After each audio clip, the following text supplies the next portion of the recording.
Welcome to the Salmon Runs YouTube. Enjoy the video. In this video, I will explain how to make steam-made Puttu Podi. To start, gather your main ingredient, about 500 grams of raw rice. It is crucial to thoroughly clean this rice, ensuring it is free from any impurities or small stones.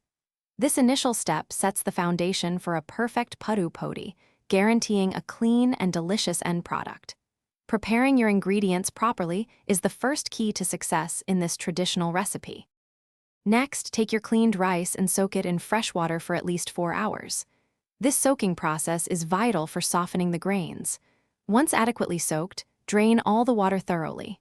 Then, spread the rice thinly on a clean cotton cloth. Allow it to air dry until it is just damp, not completely dry, which usually takes about 2 to 3 hours depending on humidity. Now it is time to grind the semi-dried rice. Use a grinder to process it into a coarse, flour-like powder. The texture should be slightly granular, not too fine.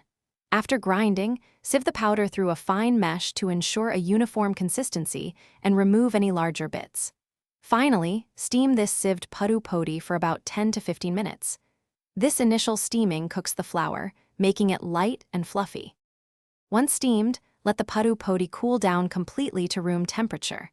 As it cools, you might notice some small lumps. Gently break these apart with your hands to ensure a fine, consistent texture. This step is important for easy use later.